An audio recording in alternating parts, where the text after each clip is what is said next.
Hello, my adolescent, evolutionarily deviant, martial arts practicing aquatic reptile friends. How are you doing today? I would like to start things off by thanking .emu for sponsoring this video. They wanted me to take a look at Teenage Mutant Ninja Turtles Shredder's Revenge, specifically the Dimension Shellshock DLC, which is available August 31st for PC, Xbox, PlayStation, and Switch. They wanted me to play it and basically just give a, little impressions video. As a reminder, I only accept sponsorships where I can be completely honest about the games that I am playing, and, I only accept games that I think that I would actually like to recommend to my audience. So here we go. Before getting into the DLC, I'll talk briefly about the main game because I had actually not played it before this. Huge buzz around it when it came out. I had a lot of friends who were playing it and absolutely raving about it, but this was actually my first opportunity.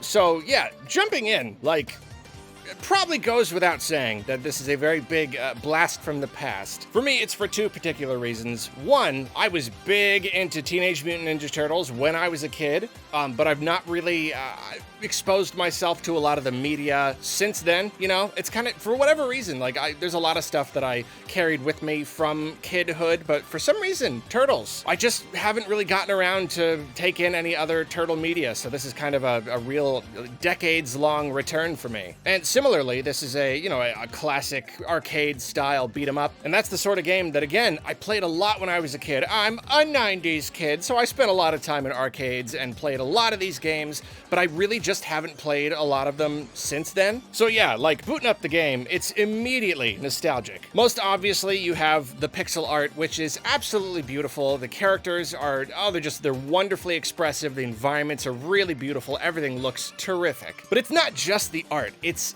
everything. It's a mix between the art and the animations and even the sound design, really everything. They really zeroed in on that classic style. They knew just where to embellish and kind of modernize, but then also where to kind of limit themselves to kind of just keep true to the spirit of the original kinds of games. I don't know, they did such a good job. And then of course, the gameplay itself is also very familiar. It's easy to pick up, but still pretty tricky to master, especially when you get later levels, more intense challenges, beating up bad guys, it feels really good. I particularly like the use of the backflip / roll move, learning to read and anticipate enemy attacks and then just rolling around and chaining moves together with the roll. I don't know, it just feels really good. When it works and when you're doing really well, it's, it's like a dance. And you beat up bad guys, you charge up special attacks, and some games are really stingy with special attacks, but I really like how quickly that meter fills up in this one. It is never long before you can do a special attack, and I don't know, it just makes the game more fun. And the level design is great. It slowly introduces new types of enemies all the time. They get harder and harder. There's always fun environmental stuff to interact with and use to beat your enemies. These levels are short and snappy, and they cover just such a wide range of different environments, so they are endlessly replayable. All sorts of cute little gags. The bad guys are playing Game Boys and stuff, and there's loads of collectibles to find and other Turtles universe characters are just hanging around. It's really fun. Overall, the main campaign, Shredder's Revenge, is just fun. It's just this breezy experience. It's so easy to jump in and just beat up some bad guys, blast your way through it, And I just seriously cannot state enough just how shocked I am at how perfectly they emulate that style. I don't know, I can't get over it. It's just perfect. Sometimes if a game emulates an older style of game well enough, it doesn't even feel like it's emulating it anymore. You kind of just slip into it and your brain just kind of accepts that, yeah, I'm playing one of those older games right now, I don't know. It seems very much the case here. So that's the campaign, but now let's get to the DLC. Dimension Shellshock introduces two new playable characters, Usagi and Karai. I'm not personally familiar with who those characters are, but once I switched to Usagi, he quickly became a favorite. The star attraction for Dimension Shellshock is the new survival mode. Here you travel through different dimensions and fight waves and waves of enemies, and each dimension has a completely unique visual style, which is really fun. You've got one that's like a black and white comic book. You've got feudal Japan. There's one that's 8-bit, kind of looks like an NES game. Really cute. These stages aren't like in the main game. They don't scroll. It's not one big level all kind of chained together. These are single screen.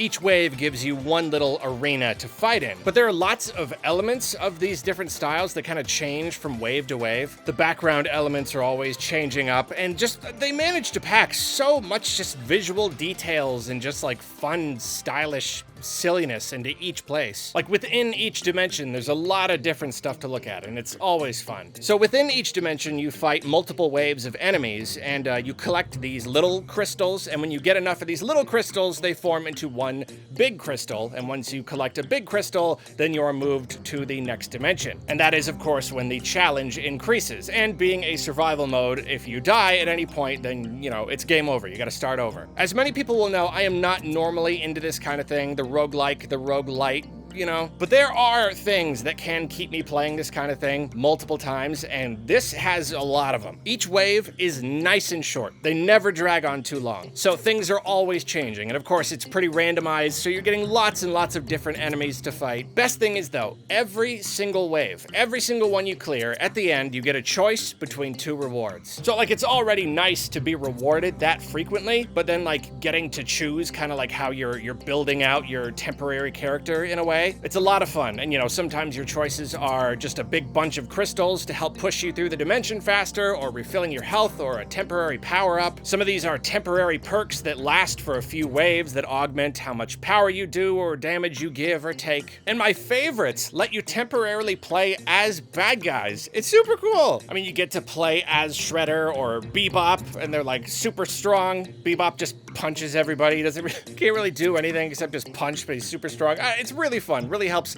keep the gameplay fresh. So between all these different perks and power-ups and rewards and stuff, the experience is always fresh. It's always moving. It's always different every time you play. And within individual waves, there can sometimes be random environmental effects, like strong wind or low gravity, so that just keeps things even more fresh. And then, as you play each character, you unlock perks and skins for them and stuff. So the more they play, the more powerful they get. You can increase their HP, you can start with more lives than just one, which is huge. And of course, getting stronger lets you go further and further, and then furthermore, the more you play, the more often the game will just reward you with really big chunks of crystals to kind of help you move through those first few dimensions even faster, which is really great. Eventually, you even unlock the ability to start at a higher challenge level, so like the game is really fine-tuned to just keep you playing, to kind of stave off the kind of fatigue that can sometimes set in with this kind of thing. It seems really well balanced to just keep you playing one more. That's always the goal with this kind of thing, one more, and this game very much succeeds. It's super addictive, especially considering all the different playable characters, the desire to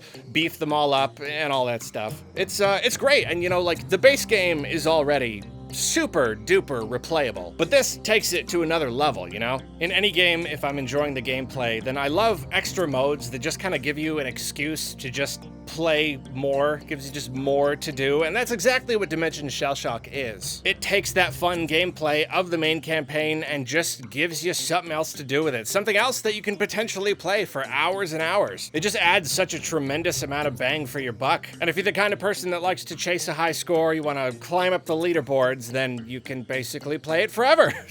Pretty much forever. Another reason survival mode is such a good supplement for the main game is that it's kind of a training ground. It kind of makes you better at the main game. I am already not super good at games. That's just a thing. That's a thing most people know. I've accepted it. And then on top of that, like I said, I have not played this style of game since I was, I don't know, 11 or something. So going into the main game, I'm really not super good at it at all. But then switching over to survival mode, it puts you in a situation where every piece of HP matters, you know? You get to refill your HP very rarely, and you're in these situations where you're like, oh my gosh, I'm so close to jumping to the next dimension, I just gotta stay alive.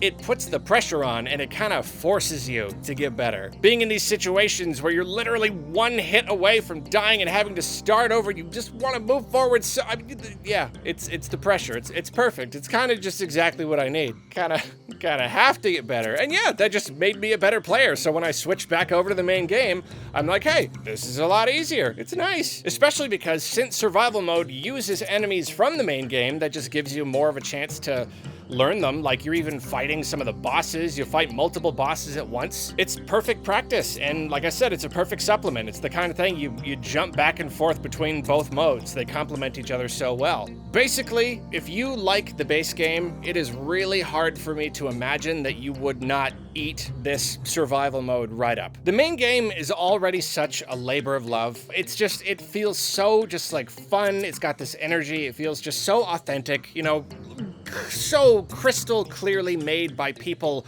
who love Teenage Mutant Ninja Turtles, understand them, understand the old game. They really, really get it. And survival mode is just a continuation of that. It's even more Teenage Mutant Ninja Turtles love, just kind of packed. It's even got its own little story. Like, it's got a little story with a little cutscene and everything. It's the whole shebang. So those, my friends, are my thoughts on Teenage Mutant Ninja Turtles, Shredder's Revenge, and the Dimension Shellshock DLC, which is available on August 31st for Nintendo Switch, Xbox, PlayStation, and PC. If you want to learn more about and or purchase Teenage Mutant Ninja Turtles, Shredder's Revenge, and the Dimension Shellshock DLC, I have placed a convenient link down in the description just for you. Consider it a gift from me to you. No, I really don't mind. I'll even put it in a pinned comment for you. Yeah, again, I know I'm late to the party, but gosh, what a nostalgia trip. I mean, even like the opening cutscene for the main game, just like look, it's really just like the Saturday morning cartoon. It's perfect. They know us so well, don't they? Well, thanks again to .emu for sponsoring this video. It was a lot of fun, and you all go on down in the comments and let me know what you think about this game and the DLC and all that good stuff. Thank you for watching. Have a wonderful day. I love you. Goodbye.